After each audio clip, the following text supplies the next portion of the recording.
NFL 2023/24 playoffs is upon us. And one of the great formats in DFS, super fun, are playoff best ball contests. But if you're going to play in these, you really need to understand how they work. So I want to talk a little bit about how these contests work, some strategies for attacking them, and what you can and cannot do if you want to have any chance of winning them. Now, I'm going to focus on DraftKings for the purpose of this conversation, but I'm going to give a little nod to Underdog as well, which is really, really similar, but slightly different. So let's start there.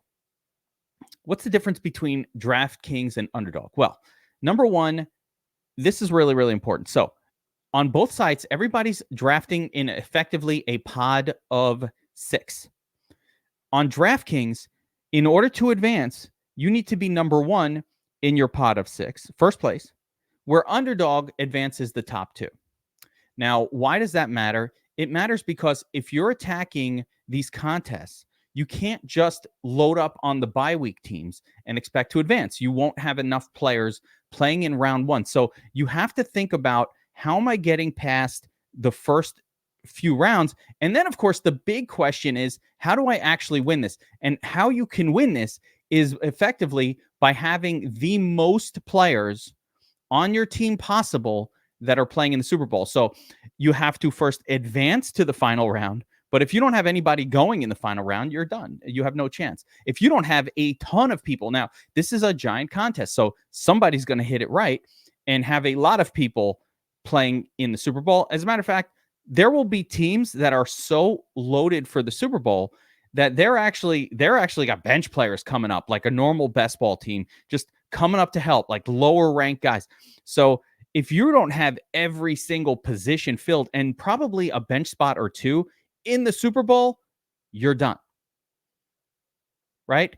Now, mild difference between DraftKings and Underdog is, on Underdog, they advance 2 in each round. So if you're going to take a bye weeks team, makes it to the Super Bowl approach, which is super likely, San Francisco or Baltimore getting all the way there. If you're taking that approach, then you need to you're loading up on at least one of those teams or both. Then you need to get past round 1. It's easier to do that on Underdog. You don't have to be you could be a little more aggressive with those 2 primary teams and still kind of squeak your way through the first round with a couple of sharp decisions. But you do need players scoring for you in every single round. So that's the key insight to understand when attacking these contests. It's really less important about which players you're choosing so much as how you're designing your team, how you're thinking through your path to the final, and then, of course, winning the final. There's no point in getting into a tournament. You guys know in DFS, there's no, second place is basically first loser. It's not quite that dramatic here, but there is no point in getting into one of these contests if you're not going to win it all the way through, which means you need a ton of players playing in the final. You're going to have to take some risks, and that's just kind of how the rules go. Again, top one advance, and then round 4, 183 teams will make it. And in order to beat those 183 teams, you need a ton of players playing in that final game. So with understanding of the contest out of the way, let's talk a little bit about the playoff brackets and how we're going to navigate our way with each choice that we're making, some of the strategic choices, right, of how we can navigate our way through this. Let's start with the betting odds. So this is important to understand as a starting point. What do the odds say? Who can make it to the Super Bowl, right? So, of course, we've got the 49ers and the Ravens, each with a bye week 1. So both of these teams will not be scoring for us if we load up on those teams, which is challenging in terms of getting past week 1. But both of them are super likely to make it to the championships. For my money, San Francisco is the higher likelihood team. And it's primarily because San Francisco is going to be at home. They're really nasty at home defensively. So them being at home throughout the playoffs, assuming Christian McCaffrey's healthy, great. Now, one of the challenges with San Francisco is, unless you're pick 1 or 2 overall, you're probably not getting Christian McCaffrey, but you can get, as I've run through some of these drafts, you can definitely get the secondary players from San Francisco pretty early. They're available still. Ayuk is available in like the third pick, and you could usually get Debo sort of mid or later in that first round or in the second round or somewhere through the second round. So you can get those players from San Francisco. You can get some of the Ravens players, Zay Flowers hanging around. So these guys are available, but to set up the stack, you have to kind of be picking early to get the quarterbacks, at least the Baltimore quarterback. So we'll get into a little bit of that. The most popular team right now to build around, I think outside of the 49ers and the Ravens, is definitely the Bills. And they're coming up third at plus 650 to make it to the Super Bowl. This is to make it, not to win the Super Bowl. Right. Actually, conference winner. That's what we want. Yeah. This is actually this is a better, these are better odds. So conference winner odds, not the Super Bowl, not to win the Super Bowl. That's what that was. We don't care who wins. We only care about who gets there. So what's the second part here? The second part is understanding how to navigate there. But as we look through some of these teams, of course, the 49ers, they only have the 3 games. If Dallas gets all the way, makes it all the way, they're playing 4 games. So if you load up on a team early that plays all 4 games and you get all those players in the Super Bowl, that's how you win. You need to do that. If it's not the 49ers, basically. So to understand it this way on the NFC conference, and we'll talk about the AFC as well, but it's the same idea. If it's not the 49ers that get there, if it's Dallas, then you need to have a massive Dallas stack or you ain't winning shit, right? That's just how it's going to go because you need those players all the way through to the last round. Similarly, in the AFC, I think there's a couple of teams that are live beyond Baltimore. Baltimore is the odds-on favorite at minus 120 to get there.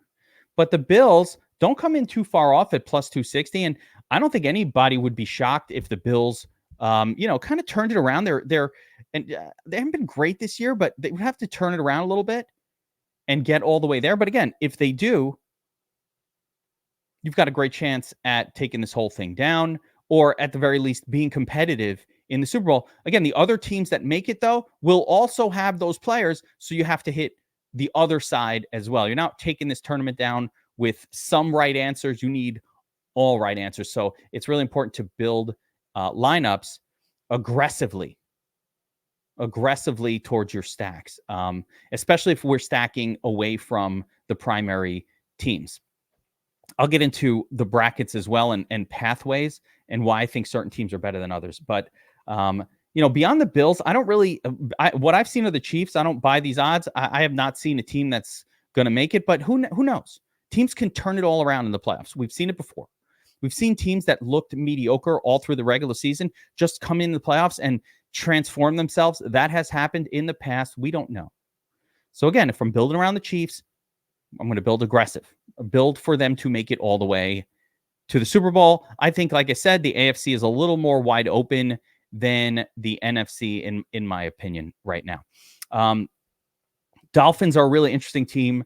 I definitely think they can win that first round matchup. If they do, who knows? Again, we're going to build aggressively. If we're going to build around the Dolphins, we've got to build aggressive. Another team, again, in the AFC that I really like, Cleveland, at plus 1,200 odds to get there. They have their favorite in their round 1 matchup, and Cleveland's a nasty defense. The way Joe Flacco's been playing, been shocking the world. You never know. They could get 3 games. They could make it 3 games. I don't know about a Super Bowl team, but you never know. I would say the Steelers are pretty dead. Texans, I don't think are ready for 2 wins here. I think they can win a game, though, and that would be interesting. So we'll get into some pathways. In the NFC, I think the Packers are the most dead of the teams. But after that, I think all these other teams have at least a chance of winning a game and maybe a shot at winning 2. So I don't really think the Eagles. I think the Eagles are hurting, not my favorite. But the rest of these teams all have a legitimate shot of at least playing 2 games. So, but probably not getting all the way there. So with that being said, let's take a quick look at the odds for week 1, and then we're going to jump over to the brackets, and I want to really talk about pathways. We're going to finish it up with a live draft, which I will do my best to talk through live on a pod. We'll see how that goes. But Just the basics. Week 1 here, you got the Browns are a slight favorite in this matchup against the Texans. I could totally see them winning, and the Cleveland stacks are not being attacked at all for some reason. I think we can get some leverage on the field with that Cleveland stack and talk a little bit through like what would happen. But the Dolphins, I also think, have a great chance of beating the Chiefs here.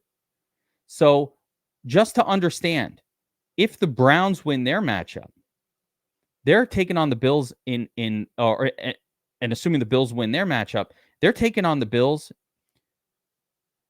most likely if Miami beats Kansas City. If Kansas City beats Miami, then the Browns would shift to, because they would be the higher seed, they would be the lower seed, they would shift to taking on Baltimore, and then you'd have effectively Kansas City up against the Bills. All right, important to understand some of these pathways. As we're building our team, it's really, regardless of what we think the odds are, if we start taking players from the Chiefs and we think the Chiefs are going to win that game, right? And we think the Chiefs are going to win that game, right? So the Chiefs win, and you figure Buffalo wins their game.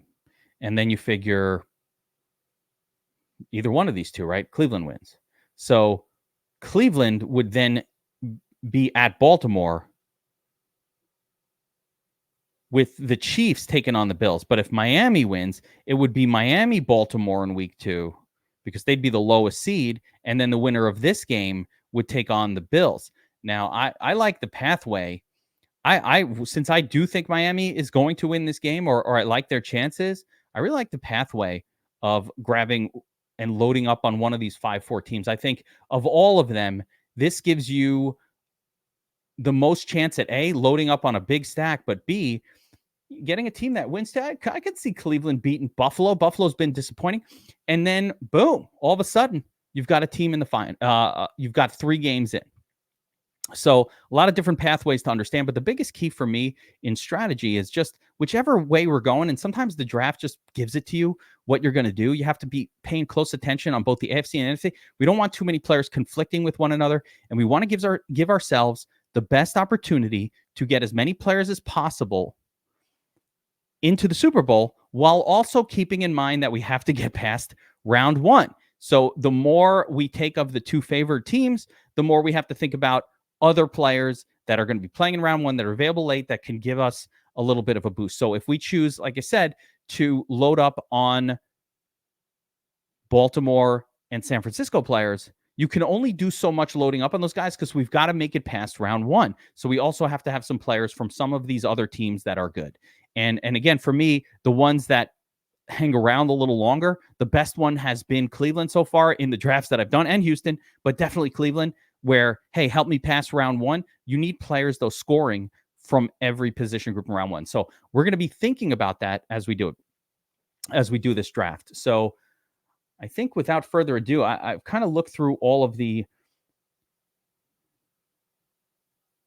game odds. The other 2 games that I think are worth mentioning here, Rams, Detroit, Eagles, Bucks, where these games can really go either way. And so I think those are where you get a lot of edge. In DFS, in taking risks, these are going to be risky. No one wants to take the risks with Tampa, right? They're a low seed. They're going to have a tough second round matchup.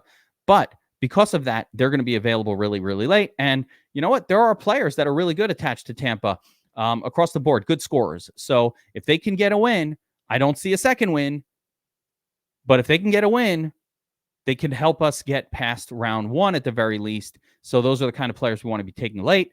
I'm avoiding Eagles players for the same reason, because Eagles players are going earlier in the draft more often than not, although I've got them late too. But if the Eagles get that first win, it seems less likely they'll get that second win. But if they do, look out. Same thing, Rams, Lions. I think that game is just, I don't know who's winning it. It's super wide open. Let's take a look at the pathway again for those teams in the NFC. So if the Rams win, they've got to take on San Francisco. Very tough in San Francisco, but they are divisional rivals.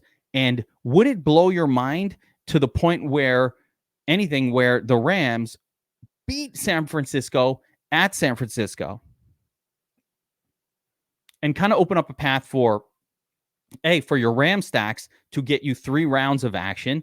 And then maybe in that scenario, Dallas makes it all the way because the Rams knocked out their biggest rival. So understanding these sort of interactions is something we're going to have to talk through as we're doing this draft. And it's something we need to think about with every single draft that we do. Hopefully you're drafting a lot of these because we are not going to hit it right on a single draft. It has to be a thing where you do a lot. And you're also paying attention to what teams have I stacked already? What teams have I not stacked already? What approaches have I not thought through? So there is really quite a lot of thought that needs to go into every single lineup that we make. So here we go. It's time. Let's go to this one here. It's time. We're going to give ourselves, let's get into it. So, I'm picking first overall. Here we go. So again, first overall, most people are going to take Christian McCaffrey. CeeDee Lamb to me is an option as well.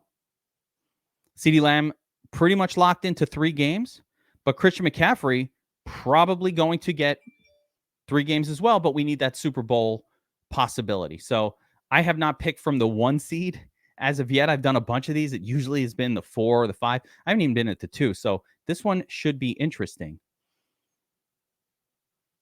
But yeah, I think we'll roll with Christian McCaffrey and see where it goes from there. He's clearly the best guy, but at the same time, with Christian McCaffrey on the team, we're going to have to figure out that first round. So we're probably going to attack some pieces from San Francisco. Because I'm starting with McCaffrey, my thought process is now we have to assume that in this build,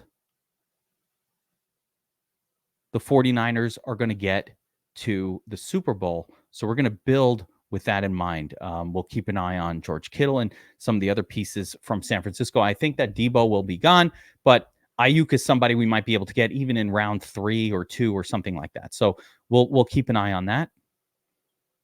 And George Kittle usually floats around a little bit later than that. I've got this sorted by ADP at the moment. And the reason I leave it sorted by ADP as opposed to uploading projections is it helps to know where the players are going to go ADP wise. That helps me more than having projections. I kind of want to see what the field is going to do, what to expect. And we'll also take a look at some of the other teams in this league and see if anybody's drafting wisely or poorly. Maybe we'll have to do that at the end. Maybe not. Maybe we don't want to waste our time with that. We'll see. I'll do a little brief overview as much as I can think it through, but it is very tricky to look through all those different teams. But we'll definitely get into our team and the pathways as we're breaking it down. So hopefully this stuff helps. And again, I think player evaluation is not really super important here. It's really about roster construction and setting up a team that if you're right about a thing or if something breaks our way,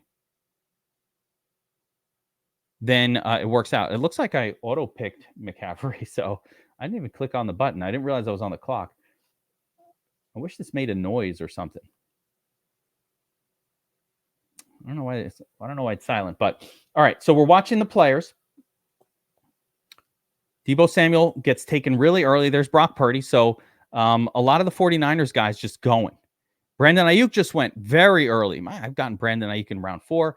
Mahomes donkey pick right there from someone. So Stephon Diggs goes.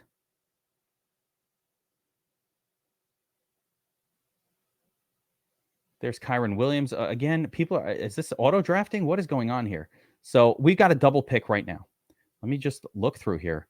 We've still got basically all the players from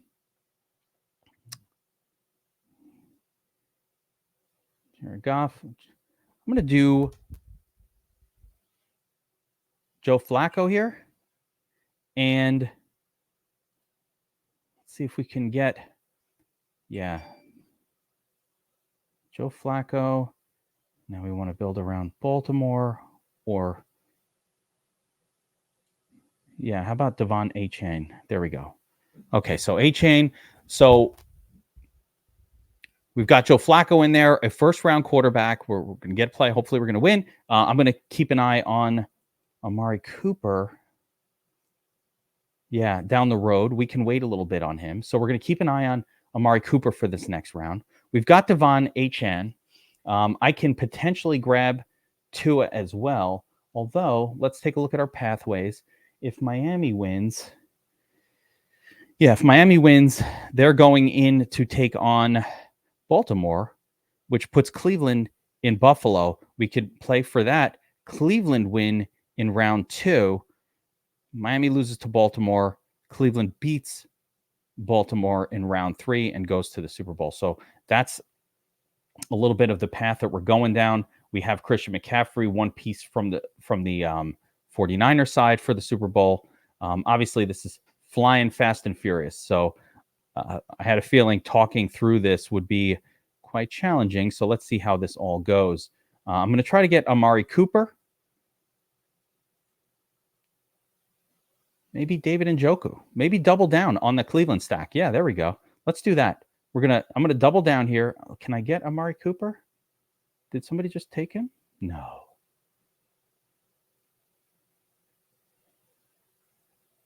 Am I tripping? Damn. All right. Taking Njoku. Then, let's see. I do not like that I got the double pick. Let's go with Rachaad White. No, I need a quarterback. All right, you know what? I don't have time for this. Doing this, I feel like doing this with the double pick in a row is extra challenging. Definitely not my preferred approach in trying to talk this one through. So Amari Cooper got sniped. That was nuts. All right, let's see how we're building so far. So we've got Joe Flacco to David Njoku, but we missed on Amari Cooper. Who the fuck would do this? Then we got Christian McCaffrey playing late. We got Achane and White. So we got a lot of players that are going to help us hopefully get past round 1. But round 1 is not enough. We've got to get through an entire tournament. So again, bracket Cleveland, Houston. So we got to avoid Houston pieces. We got a piece for Miami. So we could, they're mostly gone already anyway. Pittsburgh, Buffalo. Buffalo's already all taken up. So we got Tampa on this side that we can load up on here as well. Let's take a look at, now I don't think Tampa's going all the way. Who we have? Devon Achane, Goff, Stroud, Tua, got Joe Flacco. Really want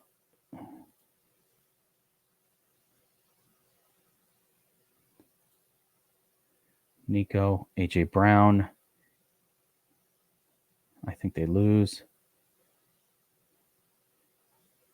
Got Achane.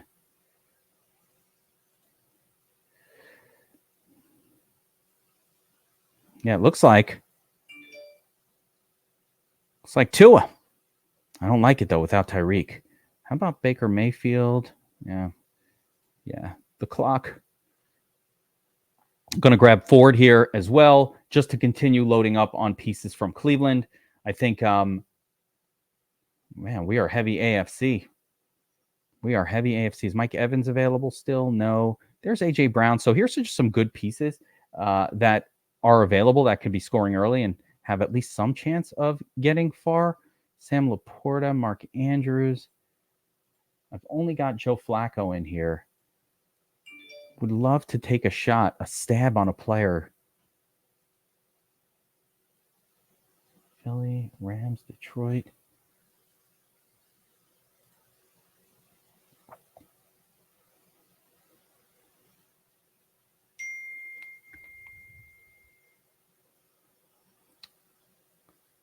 We want to try to get into some players here that have a shot at that next game, but are also stackable. So there's Godwin. Evans is gone, but Godwin is here. We can probably set up something with Tampa. Whoa. Why is it saying I'm on the clock?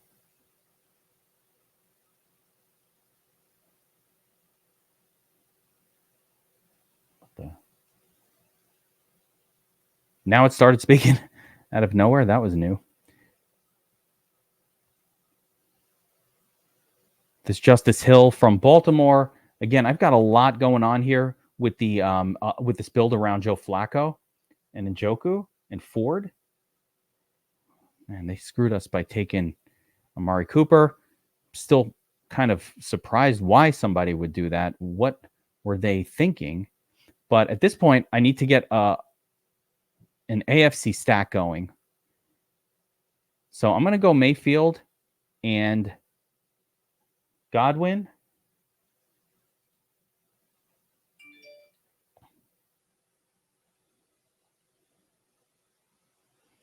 We're going to need some luck in this one. Just did not get pieces from San Francisco. Really didn't get any pieces from Dallas.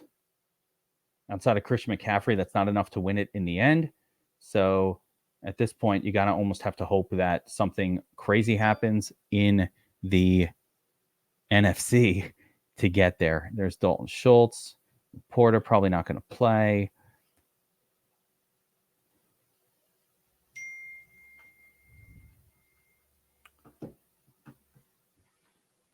Yeah, here we go. We'll get Elijah Moore next, and just pair him up with Flacco and hope for the best. Hope if he's still there. So again, the goal here, how do we give ourselves a chance to win? And this one didn't quite fall in a way that I'm in love with. I actually have had a lot more success in the middle of the round. But how do you give yourself a chance to win? We have to have players, as many players as possible in the championship game. So the way I'm building here, the only thing that's really going to work out for us is on this one is going to be if Cleveland absolutely smashes through the playoffs. Could happen. But since we missed Amari Cooper and that kind of fucked up this draft, now I'm going to try for Eli Moore and get that other player from this team. We already have Njoku on the team. I've got some other pieces, and I've got a little Tampa action here to hopefully help us get through a round or two.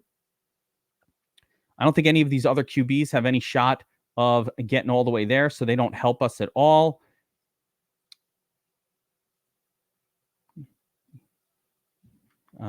Yeah, Pickens. I don't need early players. I think we can get through the first round without some of those guys. So let's see here. I think we're going.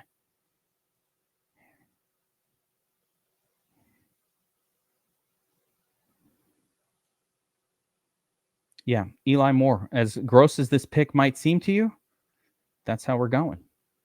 And now the double pick, which is interesting. Yeah, again, these QBs don't help us at all.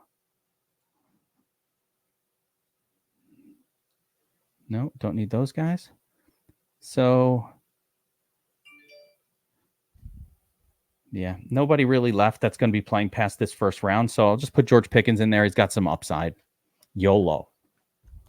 That was it. I believe we have one more pick at the very, very end, the last pick in the draft. So let's start to take a look at how this team came together. Man, these things come at you fast and furious. It really is crazy. There's a lot of strategy and thought that needs to be constantly in your mind. You got to do a bunch of these to really get comfortable with them, to be honest. But a lot of people are fucking them up. I want to see how everybody did at the end. So we're going to take a look at how our pod did at the very end of this. But we've got a Cleveland stack here going. I like it. I like Cleveland stack. I wish I got. I'll build another one. I'm going to try to get one with Amari Cooper. But Flacco, Njoku, Moore, triple stack, fine by me. Got Jerome Ford in there as well, so 4 pieces. We got Mayfield and Godwin, which, did we get Godwin? Yeah, we got Mayfield and Godwin, which should help us, and they could win and get us 2 games worth of play.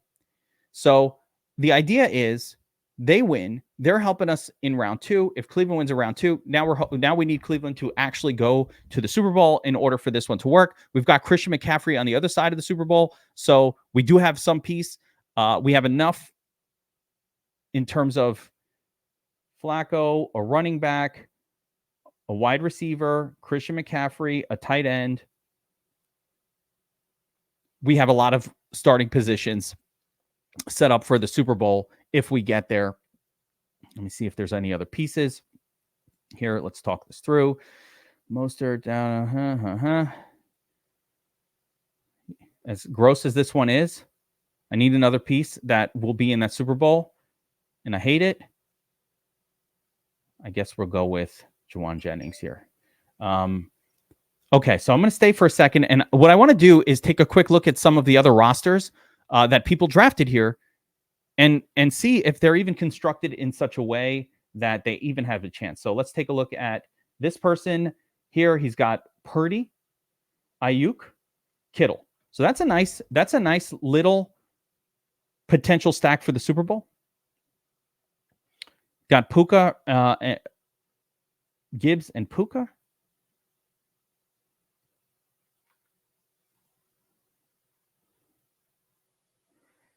I mean, one of those is getting knocked out. So I don't love ever taking two players going up against one another in the first round, especially that early. Dalton Kincaid on Buffalo, that's fine. Kincaid and Davis, K-Shack. So he's got a secondary little Buffalo stack. This is actually constructed pretty decent. Who's the quarterback? Yeah, Purdy. So that's constructed decent.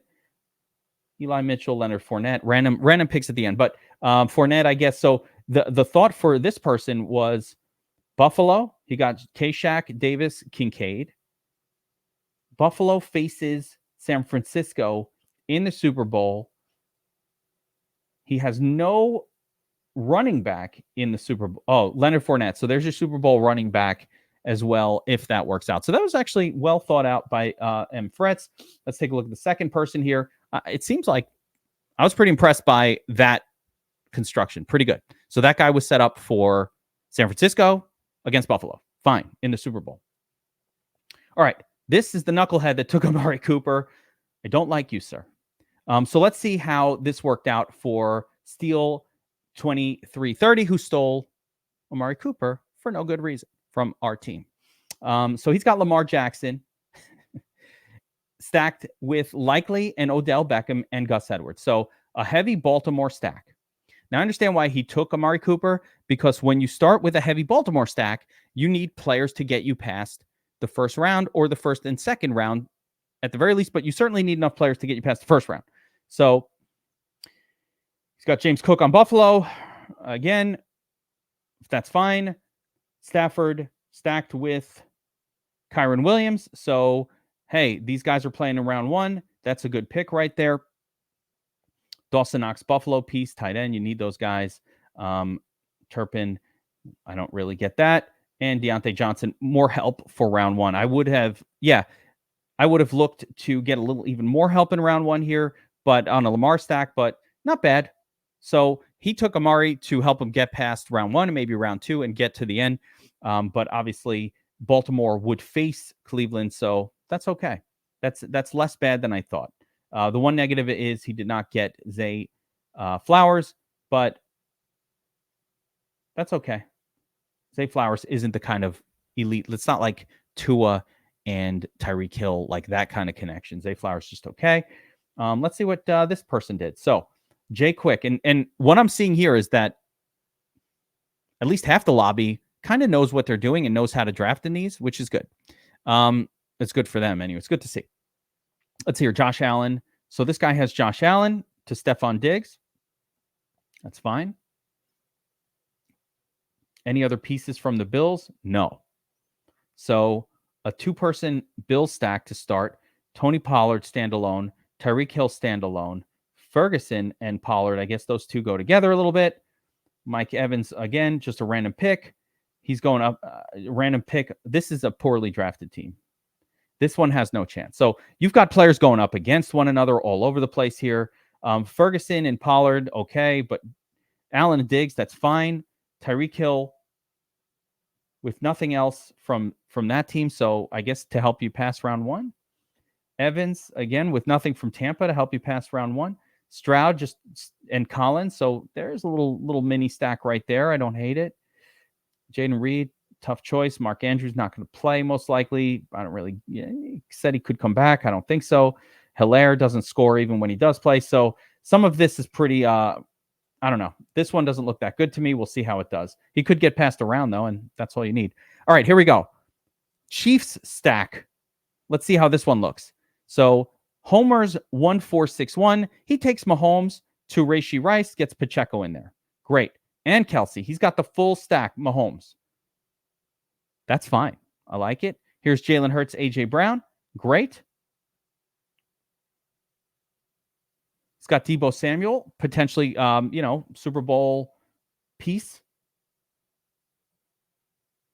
Since he's got Hurts, Brown, Swift, that's a big stack right there. Devontae Smith, yeah, this was wisely built. So this person built a Hurts stack here. We got Hurts, Brown, Swift, Devontae Smith. That's great. If the Eagles make the Super Bowl, this team is looking really good. If Mahomes makes the Super Bowl as well, this team is looking great. So, yes, are both of the teams kind of long shots to get all the way there? Yes, but this is how you want to construct it. At least give yourself a chance. And both of the teams that he built around, they're playing in round one. So he's given himself a real chance to get to the Super Bowl and have a lot of players going. I like it. Well built. Homers 1461. Let's see the last one here. James R. Gray. And again, I'm hoping that maybe talking through these rosters gives us a little more understanding of like how it should look. It doesn't matter who you picked, as long as you have two heavy stacks that can make it their way to the Super Bowl and potentially face off on one another. Sure, it's long odds for that to happen, but you know what else is long odds? Winning a giant tournament. So always think about that when you're building your roster. Winning a giant tournament, hey, there's 100,000 entries in here. You got a 1 in 100,000 chance. The chances of, let's see, the Bills, I believe this build was Kansas City and the Eagles getting to the Super Bowl and facing off on one another. It's long odds for sure, but it's better than 1 in 100,000. And if they do face off, this person has a very, very good chance of winning the whole thing. Okay, let's take a look at the last one. And here we have a starting QB with Dak Prescott and CeeDee Lamb. So that's a solid starting stack right there. A, they're playing in round one. B, they have a real chance of going to the Super Bowl. So I like the start, and I always like to build around Dallas. I think they're a good team to build around. Montgomery's a fill-in piece with Amon-Ra, so he's going to need you can get hey, you never know. Get 3 rounds out of these guys. Let's see how deep he builds this Detroit part of the stack. Goddard, just a standalone random. Zay Flowers, sort of looks like a standalone random play as well. Cooper Kupp. There's Brandon Cooks tied in with Dak, so that's fine. So we got Dak, Lamb, Brandon Cooks. Let's see if Ferguson's in here. I feel like this draft goes off the rails a little bit. Justice Hill is fine. I think he's an acceptable play. So you got Justin Hill and Flowers. So I guess in the case of this draft, they need, if Baltimore gets there against Dallas, then he'll have Dak, Lamb. He'll have the big Dallas stack in there, which covers 1, 2, 3. No Pollard. That's a big mistake. No Pollard. So there would be no running back in the Super Bowl for this team if that were to happen.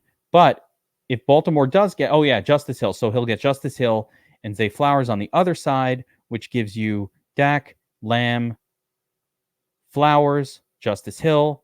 Tight end here is nil. There is no tight end in the Super Bowl. No tight end. And then I'm not sure if I don't think they'd have a flex in the Super Bowl either. So not bad. But again, when you're looking at these teams, I really do think like at the end of here, when you look back at the team, you really have to understand this one concept. You have to set your team up so that if something goes right, if the best things happen for your squad, you make it and you get into the Super Bowl, that you are fielding players at every single position group, and ideally more than ideally with an extra or two. When you're looking at your team and you're in the final round, if you don't have that going on, you're probably not winning it. So keep that in mind. Enjoy these drafts. A lot of fun. I'll keep hammering them out throughout the day. Hopefully this podcast was helpful. Let me know who you're stacking in the comments section below. Good luck, everybody.